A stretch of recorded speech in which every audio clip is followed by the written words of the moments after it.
നമ്മുടെ സ്റ്റഗ്ഹോൺ ഫേൺ. അപ്പൊ ഇതിനെ നമ്മൾ ഒരു പോട്ടിലാക്കി ഹാങ് ചെയ്തിട്ടേക്കും. സാധാരണ ഈ ഹാങ് ചെയ്തിട്ടിരുന്ന അധികം ഇങ്ങനെ തൈകളൊന്നും വരാറില്ല, പ്ലാന്റ് നല്ല ഫ്രഷ് ആയിട്ടിരിക്കും. നമുക്കിതിനെ വേറൊരു വുഡൻ പീസിലോട്ട് സെറ്റ് ചെയ്ത് വെക്കാം. ഇത് കണ്ടോ, ഇതൊരു പഴയ പലകയാണ്. നമുക്ക് അധികം ഉപയോഗമൊന്നുമില്ല, ഇതിൽ കുറച്ച് ആണികളൊക്കെ ഉണ്ട്, എങ്കിൽ കുഴപ്പമില്ല. അപ്പൊ അതിലാണ് നമ്മൾ ഈ ഒരു ഫേൺ സെറ്റ് ചെയ്ത് കൊടുക്കുന്നത്. ഒരു വേസ്റ്റ് നെറ്റിന്റെ പീസാണ്. അപ്പം അത് നമ്മൾ അതിന്റെ തുമ്പ് ഭാഗം, ചെറിയ തുരുമ്പൊക്കെ ഉണ്ട്, നമ്മൾ സൂക്ഷിച്ച് അതിന്റെ അറ്റഭാഗം ഒന്ന് ബെൻഡ് ചെയ്ത് കൊടുക്കണം. ഇതൊരു ബോക്സ് പോലെ സെറ്റ് ചെയ്യാനാണ് ഇങ്ങനെ നമ്മൾ ബെൻഡ് ചെയ്ത് കൊടുക്കുന്നത്. അത് ചെയ്തതുപോലെ ഈ സ്ഥലത്ത് ഒന്ന് ബെൻഡ് ചെയ്ത് കൊടുക്കണം. ഇത് വളരെ ചെലവ് കുറഞ്ഞൊരു പരിപാടിയാണ്.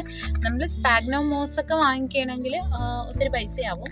ഇതിനകത്ത് നമ്മൾ കോക്കോ ചിപ്സ് ഫില്ല് ചെയ്യാൻ വേണ്ടിയാണ് ഇങ്ങനെ ബോക്സ് ഷേപ്പിൽ ആക്കി വെക്കുന്നത്. ഇനി നമുക്ക് ഇതിന്റെ ഒരു താഴെ ഭാഗത്ത്, അതായത് പ്ലാന്റ് ഇവിടോട്ട് വരും, അപ്പൊ നമ്മൾ ഈ ഒരു താഴെ ഭാഗത്ത് വിട്ടിട്ട് നമ്മൾ ഇതൊന്ന് ബെൻഡ് ചെയ്ത് മടക്കി അകത്തോട്ട് വെക്കണം. ഇതിൽ നമ്മൾ ആണി അടിച്ച് ഉറപ്പിച്ച് വെച്ചിട്ടുണ്ട്. ഇപ്പൊ നേരത്തെ മടക്കി വെച്ച ഒരു സൈഡ് ഒന്ന് ഓപ്പൺ ചെയ്ത് കൊടുത്തിട്ടുണ്ട്, ഈ കോക്കോ ചിപ്സ് ഫില്ല് ചെയ്യാൻ വേണ്ടിയാണ്. ഇത് നമുക്ക് റെഡിമെയ്ഡ് വാങ്ങാൻ കിട്ടുന്ന കോക്കോ ചിപ്സ് ആണ്. ഇപ്പം ബ്രിക്ക് കണക്കൊക്കെ കിട്ടും, നമുക്കത് ആവശ്യത്തിനനുസരിച്ച് എടുക്കാൻ പറ്റും. അപ്പം ഇതിനകത്ത് നമ്മളിത് ഫില്ല് ചെയ്ത് കൊടുക്കണേ.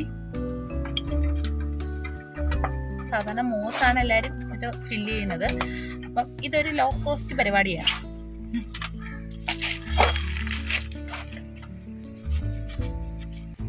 അപ്പം നമ്മളിത് ഫില്ല് ചെയ്തെടുത്തിട്ടുണ്ട്. ഇനി നമുക്കിതൊന്ന് ഓപ്പൺ ആയി പോവാതിരിക്കാൻ വേണമെങ്കിൽ ഇതുവഴി നമുക്കൊരു ആണിയും കൂടെ അടിച്ചു വെക്കാം. 1 2 ആണി അടിച്ചു വെച്ചാൽ ഈ പോക്കറ്റ് ഇങ്ങനെ എപ്പോഴും അടഞ്ഞു തന്നെ ഇരിക്കും. ഈ ഹാങ്ങിങ് ക്ലിപ്സ് ഒന്ന് മാറ്റിയാണ് ഇളക്കി നോക്കാം. ഇളകി വന്നിട്ടുണ്ട്, നല്ല രീതിയിൽ ഇളകി വന്നിട്ടുണ്ട്. നമ്മൾ ഇതിനകത്ത് കോക്കോപ്പീറ്റ് മിക്സ് ചെയ്താണ് നട്ടത്, അപ്പം ഇളകി വരാനൊക്കെ എളുപ്പമായിരുന്നു. അപ്പോൾ പതുക്കെ ആ ഒരു മണ്ണൊന്ന് കളയാൻ പറ്റുന്നത്ര മണ്ണ് കളയുക. നമ്മൾ റൂട്ട് കുറച്ചുകൂടെ ഒന്ന് കട്ട് ചെയ്ത് മാറ്റിയിട്ടുണ്ട്, ഫ്രഷ് ആയിട്ടുള്ള റൂട്ടുകൾ വരാൻ വേണ്ടിയാണ്. ഇനി നമ്മൾ ആ ഭാഗത്തുകൂടെ ഒന്ന് സ്പ്രേ ചെയ്ത് കൊടുക്കണം. ഇനി നമ്മൾ സെറ്റ് ചെയ്ത ഈ ഒരു മിക്സിൽ വെള്ളം നന്നായിട്ട് സ്പ്രേ ചെയ്ത് കൊടുക്കണം, ഒന്ന് നനഞ്ഞിരിക്കാൻ വേണ്ടിയാണ്. ഇനി പതിയെ ഈ വുഡൻ പീസിലോട്ട് ഇങ്ങനെ വെച്ച് കൊടുക്കണം.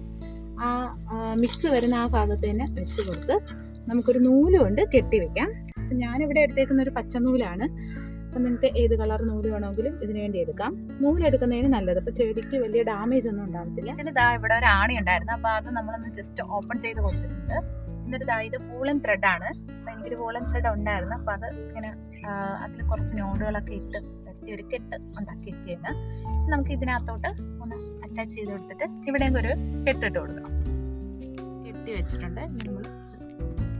ഇനി നമുക്ക് ഈ ഒരു വുഡൻ പീസ് എവിടെയെങ്കിലും ഒന്ന് അറ്റാച്ച് ചെയ്ത് വെച്ച് കൊടുത്താൽ മാത്രം മതി. അപ്പോൾ ഇത് വളർന്ന് ഇവിടെയൊക്കെ തൈകൾ പൊട്ടാനും പുതിയ ഇതുപോലെ ഈ ഒരു സംഭവം ഈ ചിപ്പി കണക്ക് വരാനും ഒക്കെ സാധ്യത ഇനിയുണ്ട്.